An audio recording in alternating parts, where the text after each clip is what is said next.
वित्त मंत्री निर्मला सीतारमण ने मंगलवार यानी कि 23 जुलाई को लगातार 7वां बजट पेश किया है। उनका 1 घंटे 23 मिनट का भाषण सैलरीड क्लास के लिए थोड़ी राहत लेकर आया। न्यू टैक्स रेजिम चुनने वालों के लिए अब 7.75 लाख रुपए तक की इनकम टैक्स फ्री हो गई है, यानी उन्हें 17.5 हजार रुपए का फायदा हुआ है।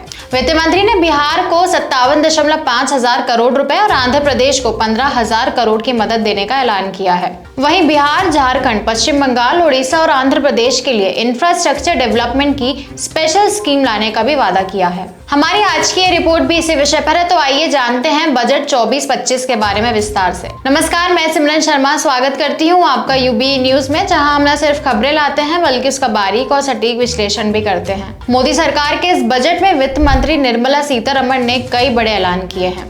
उन्होंने बजट में युवाओं के कौशल विकास, शिक्षा, कृषि और रोजगार सृजन जैसे क्षेत्रों पर विशेष ध्यान दिया। वित्त मंत्री ने देश के पूर्वी राज्यों को देश की आर्थिक वृद्धि का इंजन बनाने के लिए विशेष योजनाओं का भी ऐलान किया। सफेद साड़ी में लोकसभा पहुंचे वित्त मंत्री ने 11 बजे अपने बजट भाषण की शुरुआत की। कैंसर दवा, सोना चांदी, platinum, mobile phone, mobile charger, बिजली के तार, x ray machine, solar sets, leather और सी फूड्स, मोबाइल और चार्जर पर कस्टम ड्यूटी घटकर 15% हुई। सोना और चांदी के गहनों पर कस्टम ड्यूटी घटकर 6% हुई।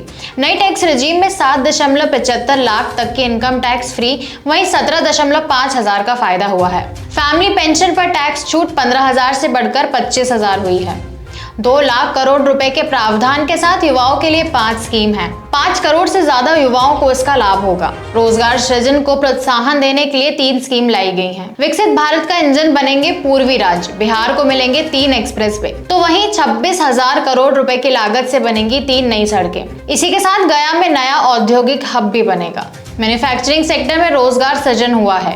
ईएफओ में कंट्रीब्यूशन के हिसाब से फर्स्ट टाइम एम्प्लॉइज को मिलेगा प्रोत्साहन। इसी के साथ 30 लाख युवाओं को इसका फायदा होगा। हर नए कर्मचारियों के लिए कंपनियों को 2 साल तक हर महीने 3-3 हजार रुपए का रिम्बर्समेंट मिलेगा। इससे 50 लाख लोगों को लाभ होगा। 1 लाख रुपए से कम सैलरी होने पर ईपीएफओ में पहली बार रजिस्टर करने वाले लोगों को 15,000 रुपए की मदद 3 किश्तों में मिलेगी। जिन्हें सरकारी योजनाओं के तहत कोई फायदा नहीं मिल रहा है, उन्हें देश भर के संस्थाओं में एडमिशन के लिए लोन मिलेगा। लोन का 3% तक पैसा सरकार देगी। इसके लिए ई वाउचर्स लाए जाएंगे जो हर साल 1 लाख स्टूडेंट्स को मिलेंगे। आंध्र प्रदेश को 15,000 करोड़ और बिहार को 57.5 हजार करोड़ रुपए की मदद मिली है। वहीं बिहार, झारखंड, पश्चिम बंगाल, उड़ीसा और आंध्र प्रदेश के लिए इंफ्रास्ट्रक्चर डेवलपमेंट के लिए विशेष स्कीम लाई गई है। बिहार में विष्णुपद मंदिर कॉरिडोर और महाबोधि मंदिर कॉरिडोर बनेगा। इसी के साथ नालंदा विश्वविद्यालय को पर्यटन केंद्र बनाएंगे। वित्त मंत्री निर्मला सीतारमण ने कहा कि स्टैंडर्ड डिडक्शन को 50,000 से बढ़ाकर 75,000 किया गया है। इसी के साथ 0 से 3 लाख तक कोई टैक्स नहीं देना होगा। 3 से 7 लाख रुपए तक 5%, 7 से 10 लाख रुपए तक 10%, तो वहीं 10 से 12 लाख तक 15% और 12 से 15 लाख तक 20%। 15 लाख से ज्यादा की सैलरी पर 30% टैक्स लगेगा। केंद्रीय मंत्री निर्मला सीतारमण ने कहा कि मेडिसिन और मेडिकल कैंसर पेशेंट को राहत देने के लिए 3 दवाओं पर पूरी तरह से कस्टम ड्यूटी हटाई गई है। एक्सरे ट्यूब पर भी ड्यूटी घटाई गई है। वित्त मंत्री ने कहा कि सरकार 500 शीर्ष कंपनियों में से 1 करोड़ युवाओं को इंटर्नशिप के अवसर प्रदान करने के लिए एक योजना शुरू करेगी। इसमें 5,000 रुपए प्रति माह इंटर्नशिप भत्ता और 6,000 रुपए की एक मुश्त सहायता दी जाएगी। सीतारमण ने कहा कि महिलाओं और लड़कियों को लाभ पहुंचाने वाली योजनाओं के लिए 3 लाख करोड़ रुपए का प्रावधान किया गया है। पूर्वोत्तर क्षेत्र में इंडिया पोस्ट पेमेंट बैंक की 100 से अधिक शाखाएं स्थापित की जाएंगी। राष्ट्र की खाद्य सुरक्षा सुनिश्चित करने के लिए पोलावरम सिंचाई परियोजना को पूरा किया जाएगा। विशाखापट्टनम चेन्नई औद्योगिक गलियारे में कोप्पार्थी क्षेत्र और हैदराबाद बेंगलुरु औद्योगिक गलियारे में कोरवाकल क्षेत्र में विकास के लिए फंड दिया जाएगा। वित्त मंत्री ने रोजगार और कौशल विकास को बढ़ावा देने के उद्देश्य से 2 लाख करोड़ रुपए के आवंटन के साथ 5 स्कीम्स का ऐलान पीएम पैकेज के तहत किया। उन्होंने कहा कि इस साल शिक्षा, रोजगार और कौशल विकास के लिए 1.48 लाख करोड़ रुपए का प्रावधान किया गया है। वित्त मंत्री ने प्रधानमंत्री के पैकेज के हिस्से के रूप में योजनाओं के माध्यम से रोजगार से जुड़े कौशल की घोषणा की।